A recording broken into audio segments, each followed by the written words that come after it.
Bonjour à tous, bienvenue au sommet du digital où j'anime maintenant un plateau sur les contenus. Comment produire des contenus en 2019, comment les diffuser, comment les publier, avec trois expériences un petit peu différentes et complémentaires, avec Cindy Bétan de Cision, Benoît Raphaël de Flint. Bonjour. Et puis Damien Douany de Wiscope. Oui, c'est un. Bonjour. Alors, on va commencer avec toi, Benoît. Tu vas nous expliquer un petit peu cette expérience que représente Flint, qui est un éleveur de robots. Et en fait, pour expliquer, c'est une... Alors, je connais pour y être... C'est moi l'éleveur de robots. Hein. C'est toi. Flint, c'est le robot. Souvent, en fait, on m'appelle Monsieur Flint. De moins en moins, on m'appelle par mon prénom. Déjà que je n'étais pas très connu, alors maintenant, c'est encore pire. Quand on me voit dans les conférences, on me dit Monsieur Flint. Moi, on m'appelle Monsieur Presse-Citron, donc tu vois, je connais un petit peu la question. Donc, Flint, c'est une série de newsletters qui sont générés par de l'intelligence artificielle, auxquelles on peut s'abonner sur différentes thématiques. Alors, en quoi ça consiste exactement? Voilà, c'est une veille ultra personnalisée qui emploie l'intelligence artificielle, et qui essaie aussi surtout de nous sortir de notre bulle de fil, donc d'essayer de nous surprendre et de nous protéger aussi des fake news. Et donc, ce sont des robots qu'on peut entraîner soi-même. Plutôt que de recevoir sans trop comprendre par les algorithmes des réseaux sociaux ou de Google un petit peu tout et n'importe quoi par Internet. Et quand on a créé ça il y a 2 ans, c'est exactement il y a 2 ans, parce qu'on a lancé ça en février 2017, en fait, on ne se rendait pas trop compte à l'époque à quel point c'était le bordel en fait, sur Internet, entre les fake news, les informations qui se ressemblent tous, donc l'absence de diversité, alors qu'il y a une très grande richesse sur Internet. Et on a fini par comprendre, en éduquant nos robots, qu'en fait, les robots des réseaux sociaux et des moteurs de recherche étaient très très mal éduqués. C'est un peu des délinquants en fait, de l'info. Et c'est important quand même de bien éduquer les robots, parce que c'est important l'info, parce qu'on voit quand même ce que ça donne aujourd'hui. Ça peut faire bouger une élection, ça peut mettre les gens dans la rue. Donc il faut reprendre un peu de maîtrise dans tout ça. Quand tu dis c'est nous qui éduquons les robots, c'est-à-dire c'est le lecteur ou c'est vous? Alors, comment on éduque un robot? On éduque un robot avec des données en général, et puis avec des boucles de rétroaction. C'est-à-dire qu'on est capable de vérifier qu'il ne fait pas de bêtises. Parce que comme le robot pense très très vite, il fait 1 million de bêtises de plus que nous, ce qui va 1 million de fois plus vite que nous. Mais comme il est très con, en fait, il peut créer des biais. C'est-à-dire en fait, il va nous éloigner ou alors nous renvoyer toujours la même chose parce qu'il pense qu'on aime toujours ça. Donc il s'éduque avec des données et des boucles de rétroaction. Et si on ne sait pas comment fonctionne le robot, s'il n'y a pas de transparence, par exemple quand vous éduquez les robots de Facebook ou de Google, en fait vous les éduquez avec vos données personnelles. Sauf qu'en fait vous ne savez pas comment vous les éduquez et donc ils peuvent prendre des biais, vous vous en rendez pas compte et vous ne pouvez pas lui dire. Nous ce qu'on fait, c'est qu'on rapproche et on fait en sorte qu'on ait son intelligence artificielle personnelle et on va simplement lui montrer des articles qui pour nous sont de qualité. Donc on travaille vraiment pas sur j'aime, mais sur plutôt la qualité. Pour moi, c'est de la qualité. Et le robot, qui décide de quel est un article de qualité? C'est toi que si tu entraînes ton... Donc c'est le lecteur. C'est ça, c'est lui qui décide. D'accord. Donc concrètement, sans rentrer trop dans un détail technique, lorsque moi j'ouvre ma newsletter Jeff, par exemple, je lis mes news et au fur et à mesure... Alors lui non, lui... Flint, tu l'entraînes, c'est une version simplifiée de l'entraînement.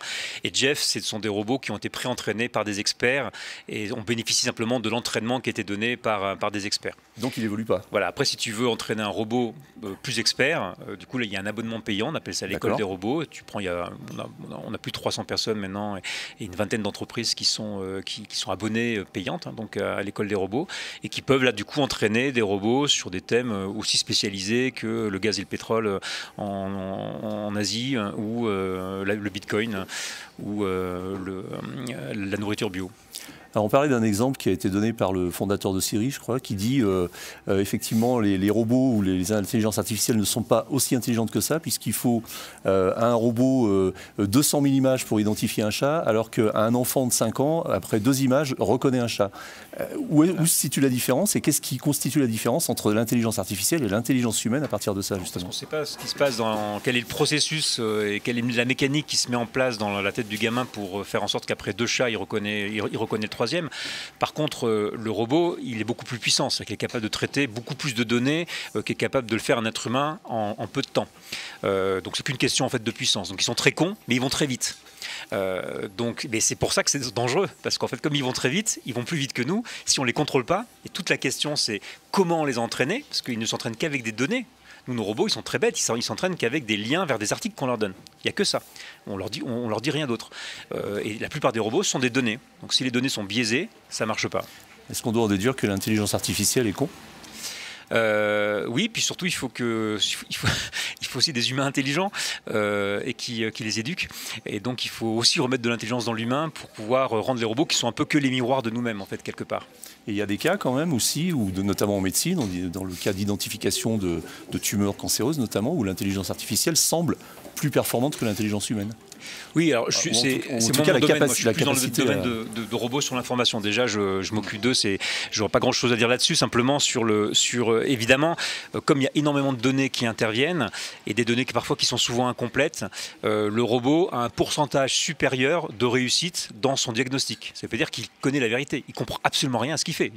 Il est toujours aussi con. Par contre, il a un pourcentage de réussite, de prévision, qui est beaucoup plus important. Un petit peu comme Paul Le Poulpe, quand il faisait des prévisions en fait de football, il a une meilleure prédiction que les humains. Pour finir sur le sujet, puisque toi tu es un homme de médias, comment tu vois les médias dans 5-10 ans? Est-ce que ce qu'on dit aujourd'hui, c'est-à-dire que le métier de journaliste est mort et que les médias vont être gérés par des algorithmes principalement, est-ce que tu y crois ou est-ce que c'est une chimère? Ça fait 20 ans qu'on dit que le métier de journaliste est mort, donc je pense qu'il évolue clairement. Qu'on dit que les algorithmes vont remplacer les journalistes, on voit que pour l'instant ils ont plutôt foutu le bordel qu'autre chose.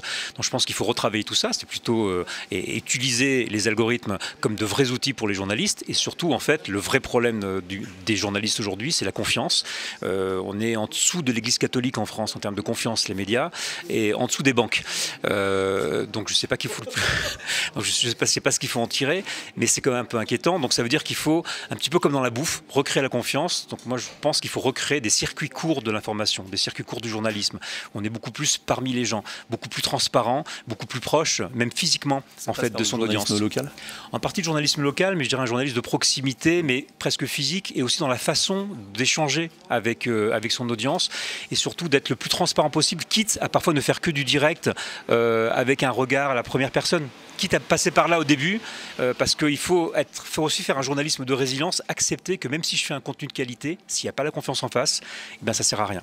Donc il faut réapprendre à retoucher son audience. Damien ? Eric. Alors, on parle de Wiscope. Oui. Alors c'est une expérience en fait un petit peu innovante que tu as démarrée il y a quelques années, il y a 2 ans à peu près. Il y a un peu plus de 2 ans, oui. Et qui consiste à faire du live sur tous les supports possibles et sur tous les canaux possibles sur Internet et de faire de l'actualité, de l'information et du débat en live. C'est exactement ça. En fait, l'idée de base, c'est venu avec Periscope, qui est la version live de Twitter. Puis après, tout le monde s'y est mis, Facebook, Instagram, etc. Donc, Wiscope, c'est un studio de production qui, en fait, à l'origine, a une partie avec des animateurs. Ça, c'est un peu la partie chaîne. Donc, des gens qui, comme tu le disais, aiment partager leurs passions, leurs envies, etc. Un peu comme des youtubeurs, quelque part, mais ils le font en direct. Et puis, de l'autre côté, une offre qui est faite aux entreprises. Et l'idée, c'est de proposer à la fois de la production, soit vidéo, soit audio, en direct et en conversationnel de ce type de format-là. Donc c'est important, les 2 mots-clés, c'est live, donc direct, et conversationnel. Donc j'allais te poser la question justement, quel est l'avantage? Alors quel avantage tires-tu de faire du direct par rapport à de l'enregistrer avec du montage, etc. Donc c'est évidemment bien plus spontané. C'est aussi justement la conversation, c'est ça? C'est ça. En fait, la clé, c'est que ce qu'on constate aujourd'hui, c'est que, en gros, bon an, mal an, le live, en gros, je diffuse quelque chose en direct, comme on est en train de le faire maintenant, ça fonctionne. Mais très souvent, c'est vécu comme une sorte de succès d'année de la télévision. En gros, je rajoute un écran et donc vous pouvez le regarder sur votre téléphone comme si vous regardiez la télé. Mais il y a toujours cette distance qui est liée à l'écran. L'idée du conversationnel, qui est issue des médias sociaux, c'est le fait de briser cet écran et de faire en sorte qu'il y ait une conversation, qu'il se crée une discussion, qui se crée comme il y a quelques années, les marques ont appris à le faire sur les réseaux sociaux alors qu'elles avaient peur de le faire et alors que tout un chacun s'était mis à le faire naturellement. C'est un peu le même principe. En gros, l'idée, c'est de dire, par l'audio et ou la vidéo, faire en sorte de pouvoir échanger sur un événement, par exemple, et de pouvoir faire participer aussi tous les gens qui sont en train de regarder de l'autre côté de l'écran et échanger avec les invités, ici présents, les invités, les personnes qui sont en train d'intervenir, bref, d'apporter leur pierre à l'édifice avec l'animateur. Et ça, c'est un exercice qui est très différent. C'est pas, en fait, moi, j'ai tendance à dire que le live, c'est pas un enfant de la télé, c'est un enfant des médias sociaux. Autrement dit, ça ressemble à des formats qu'on connaît, radio, télé, mais en fait, pas du tout. Ça a tous les apparats et tous les codes liés à ce qu'on connaît des médias sociaux, c'est-à-dire l'immédiateté, la rapidité, la transparence, des fois des dérapages, c'est vrai aussi, mais on est là aussi pour être dans la conversation. Alors cette conversation se manifeste concrètement comment? C'est-à-dire que vous êtes à l'écoute pendant l'émission, pendant le live, des gens qui interagissent avec vous, qui postent des commentaires, qui vous posent des questions. Et vous avez cette capacité à prendre en compte tout ce corpus de contenu, à leur répondre, à répondre en direct, etc. C'est ça ? C'est ça. En fait, ça crée une sorte de conversation parallèle. C'est comme si quand on est comme ici au sommet, on est dans la salle de cinéma, on discute avec le voisin sur ce qu'il a dit ou autre. C'est un début de conversation entre nous. Puis il y a des choses qui se disent sur la scène. L'idée, c'est de lier les deux et de faire en sorte que finalement, il y a des discussions qui vont se faire, qui vont apparaître à l'écran sous forme de commentaires.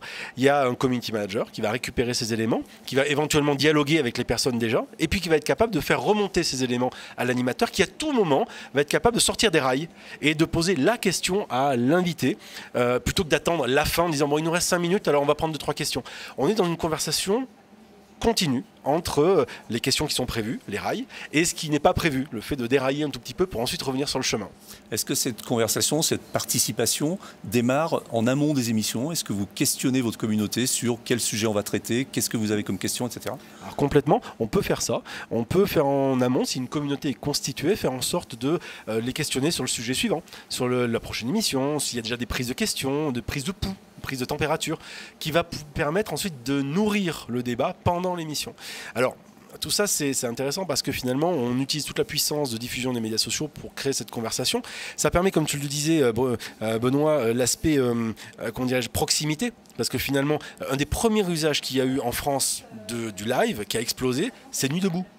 Avec Rémi Buzine, qui maintenant est chez Brut, et qui à l'époque était juste un community manager qui était venu, qui était descendu de chez lui avec son téléphone, et qui a passé la nuit sur la place. Aucun média n'était présent, excepté lui. Il a fait 80 000 spectateurs. Et donc par conséquent, c'était cette proximité et le fait que les gens pouvaient échanger, discuter avec les gens qui étaient présents sur place, qui a créé cette complicité, ce que j'appelle cette complicité sociale, et c'est ce qu'on retrouve exactement dans la force du live. Alors, comment ça s'appelle et on vous trouve où exactement ? Alors là, voilà, il est marqué Wiscop, voilà, donc wiscop.fr, tout simplement, ça se trouve sur Google, tout simplement. Après, il y a deux choses qui existent. Il y a des animateurs qui régulièrement, moi je fais un show avec PPC et Benoît Descaries, qui est un Québécois bien connu de nos services, tous les samedis matins, par exemple. Donc on a des animateurs qui, tous les jours, régulièrement, font un live sur un sujet qui leur plaît. Toi-même d'ailleurs, il t'arrive de faire des lives, pas chez nous, mais par exemple sur ton Facebook. Donc ça c'est le premier point, c'est les passionnés on va dire. Et puis à côté de ça, on a des marques qui viennent nous voir et qui nous proposent de faire des lives à propos notamment de certains événements. Lorsque la SNCF inaugure une nouvelle ligne de train Paris-Bordeaux, quand la Poste est présente à Vivatech ou autre, eh bien ils nous proposent de faire un live et de donner une vision un peu différente, plus on va dire point of view, plus immergée de cet événement. Et ce sera la dernière question. Cette collaboration avec les marques, c'est ce qu'on peut appeler du brand content. Oui. Et là, ça participe de votre modèle économique. Tout à fait. Oui, complètement. Ça fait partie. C'est du brand content. Alors des fois, il y a des marques qui disent nous, on veut juste être présent, mais on veut être émis sur une chaîne d'une personne qui a de la communauté. Ou bien si la marque elle-même a déjà une communauté, eh bien, faire en sorte tout simplement de l'utiliser, mais de l'animer différemment. Cindy, tu travailles pour la société Cision, qui est une plateforme leader dans le logiciel de RP, en fait. Absolument. Et à ce titre, tu t'occupes aussi de contenu. Et puis, dans votre activité, vous êtes aussi très imprégné de contenu, de brand content, et puis d'aider les marques à aussi à prendre la parole. Alors, c'est ça. Du côté, moi, je suis plutôt du côté communicant et comment faire en sorte que ce contenu soit diffusé. Parce que finalement, c'est le problème des marques aujourd'hui. On crée tous du contenu parce qu'on a bien compris que c'était ça qui fonctionnait plutôt que de la pub bannière ou ce genre de choses. Donc, tout le monde crée du contenu pour l'engagement, etc. Mais du coup, comment faire pour que son contenu sorte du lot ? C'est ça notre mission chez Cision et c'est cette solution qu'on propose. On se dit éclaireur de marque, voilà, pour permettre aux marques d'être dans la lumière. Et la question c'est comment on fait pour toucher les bons influenceurs avec le bon contenu. C'est ça en fait. Et quand je dis influenceurs, c'est au sens large. C'est les journalistes, les blogueurs, les influenceurs 2.0, les Instagrammeurs. Et de là, on fait évoluer notre solution. On part de loin. On part d'une solution qui a plus de 40 ans, qui faisait des bases de données journalistes. Et aujourd'hui, on essaye, enfin, on rajoute de l'intelligence à ces solutions pour que les communicants puissent avoir vraiment une cible précise de leur audience en fonction, non pas juste de le journaliste, il parle d'IT, mais en fonction du domaine de prédilection du journaliste toujours, mais aussi de ce qu'a déjà écrit le journaliste pour voir si effectivement ce que vous voulez lui envoyer colle avec ce qu'il a déjà écrit. Et ensuite, troisième chose, et ce qui est très important, parce qu'on parle business à la fin, même quand on fait des RP, et c'est quand même bien de le dire, c'est qu'on va s'intéresser à la cible du journaliste. Est-ce que la cible de votre produit colle avec la cible du journaliste? Parce que si ça plaît à son audience, il y a de fortes chances que le journaliste relaie votre actualité. Et en fait, c'est ce méli-mélo de données que le logiciel fait et va vous scorer les influenceurs, qu'ils soient journalistes, je sais pas, Instagrammeurs, que sais-je, en fonction de ces critères-là, et va vous remonter peut-être 30, 50, 80 influenceurs avec qui vous allez rentrer en relation, et en relation de confiance. Le mot confiance a été évoqué et c'est très important au niveau des RP. Là où hier, on avait des clients qui, on s'apercevait qu'ils diffusaient à 10 000 contacts, aujourd'hui, on leur dit, voilà qui sont vos influenceurs, allez rentrer en confiance avec eux, puisque la confiance, c'est une chaîne. Le journaliste doit avoir confiance à l'attaché de presse ou au communicant. Enfin, tout ça, ça marche ensemble. Donc voilà un petit peu comment, dans la communication, l'intelligence artificielle, au niveau de la diffusion, va travailler pour avoir de meilleurs résultats et pour être mieux relayé finalement. Est-ce que vous accompagnez les marques? Est-ce que vous les aidez à bâtir un message, construire du contenu avec elles, l'adapter à la cible? Alors, on n'est pas une agence. On n'est pas une agence, on est un fournisseur de logiciels et de services. Donc nous, ce qu'on va faire, c'est que on a des outils de veille média, que ce soit radio, télé, print ou web, et on va leur faire une espèce de cartographie de tout ce qui est dit sur le paysage de la marque, tout ce qui est dit sur la concurrence, et à partir de là, on va leur faire une analyse média. Après, l'interprétation de ça, c'est-à-dire comment je positionne mon contenu, de quoi je vais parler, où sont mes points forts, où sont les points de douleur des autres, ça, c'est pas notre métier. On laisse les agences qui sont bien mieux armées que nous pour le faire. On fournit la solution d'intelligence média qui va leur permettre de révéler des insights, en fait. D'accord. Et Cision est leader sur son activité? Alors oui, d'autant plus que l'actualité du moment, c'est qu'aujourd'hui, Cision et l'Argus de la presse, qui est quand même une belle boîte française centenaire, ont fusionné officiellement. Donc ça nous fait un joli outil de veille média vraiment 360 avec la presse papier, vraiment le tradi, la TV, la radio, parce que ça se passe encore là. On parle toujours réseaux sociaux parce qu'on est au sommet du digital et qu'on aime bien le 2.0 et on aime bien la prospective. Mais il ne faut pas oublier que l'influence, elle est beaucoup dans les médias traditionnels, encore et toujours. Et parfois, les marques ont tendance à l'oublier. Donc, c'est important d'avoir ces retours-là. Et dernière chose, au niveau de l'intelligence artificielle, ce qui est important aussi pour nous, et ce qui est important, et pourquoi on veut en mettre dans la com, c'est pour la mesure.